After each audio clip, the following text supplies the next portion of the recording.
if I could go back and go to a different school, I would have went to a Waterloo or McMaster, where their engineering programs are what the school is known for. Very high quality program.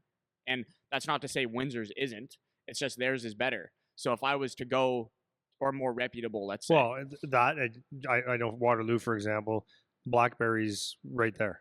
And more now. Yeah. Right? So you've got that tech industry in Waterloo. Right. Go to school there. You're an engineer. You probably could do the intern, land a job, have a career. So if I'm evaluating my options and I say, okay, I want to be in the tech space, which is where engineering ended up landing me or would have landed me if I didn't do this. Starting off from a degree in Waterloo or starting off with some roots in Waterloo would have gave me way more opportunities to explore the tech world because that's a hub.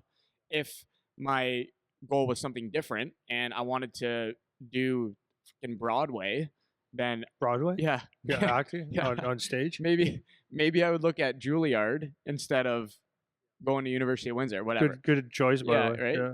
So you need to understand when you're picking where you want to go, even if you're coming from the perspective of hockey, tie that into what you might get out of the school you're going to, which is kind of, I think, what the point here is that he's getting at.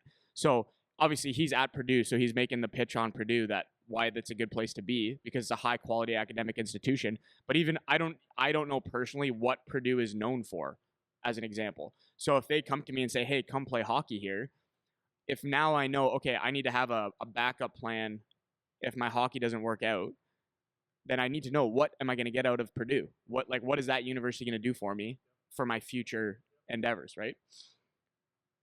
Anything on that?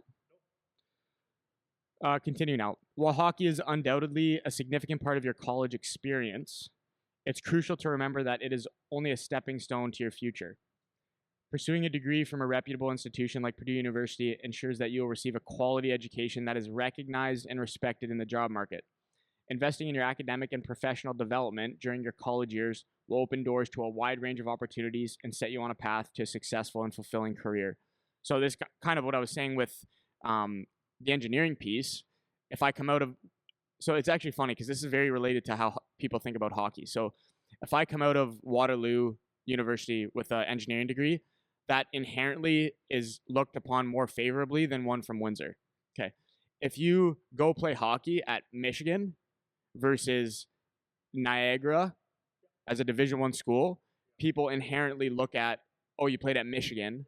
This is automatically better than playing at Niagara. And that exact same logic is what we're talking about here when you're talking about university. So if I go to Michigan and they're not well known for their engineering program, but I want to go there because of the hockey, even though I know I'm going to be an engineer, it might have been a better choice to go to this next school, Western Michigan, right? RIT, RIT. Whatever. So a place like this that is known for the tech part, because I know that's where I'm going to go, but that takes some thought beforehand.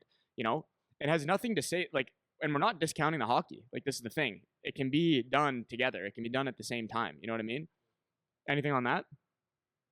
Well, I think just part of that comes down to where you get your offers from, right? Yeah, for sure. Yeah, for sure. But wouldn't, so if you're a player and you were, because I believe this happens to be true, right? Which one does Jeff's go to? RIT. So it's a technology school. Yeah. It's a Institute engineering Technology school. Yeah. So if that was your interest in life and you were a good hockey player and you sent a feeler out there, there's probably a chance, providing you're a good enough hockey player, that you get an interest, right? Yeah, for sure. Yeah. And again, this is more if we're not talking about the NCAA kids, even if we are though, if you're fortunate enough to have multiple offers, then I believe personally, if you're playing Division I hockey, wherever you're playing, you're getting scouted, you're going to get opportunity, whatever. From a hockey perspective, maybe it's a little better to be at this school than that school, what have you. But if you're thinking of it beyond just the hockey, then maybe it makes more sense to go to a school that's more well tailored to your future thing that you're going to be involved in. Now, I'm not saying turn down Michigan if they offer you a Division I scholarship, man. That's not what I'm saying. But just you should at least go through the process. Think. But the vice versa on that is that if Michigan is offering you a full ride scholarship, Niagara probably is too, Yeah. and everything in between. Right. Exactly. So that's a great point too, because then you could actually have more options than you think. If you shop around a little bit, if you are that fortunate.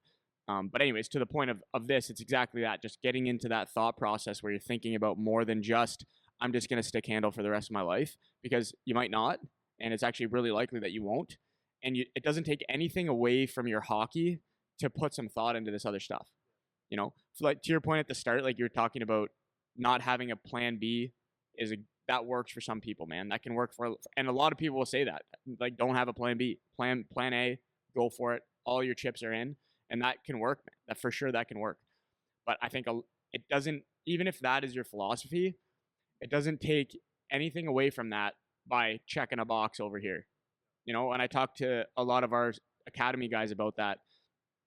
It takes very little effort to make sure that you have your schoolwork done.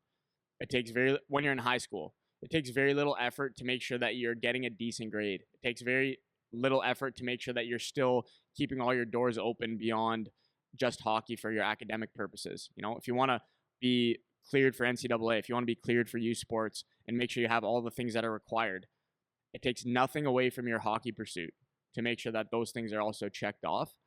So when people tell me, well, I don't want to have a plan B, it's like, you're not having a plan B. Like, you're still fully committed and all in on your hockey thing.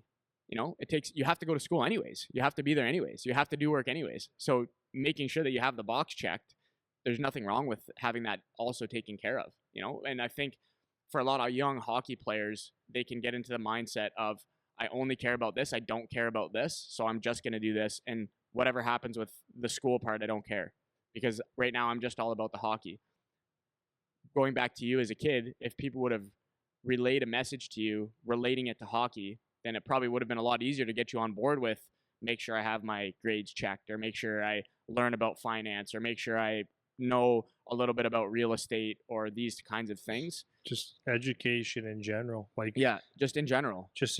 Make things interesting for kids. That was the big thing.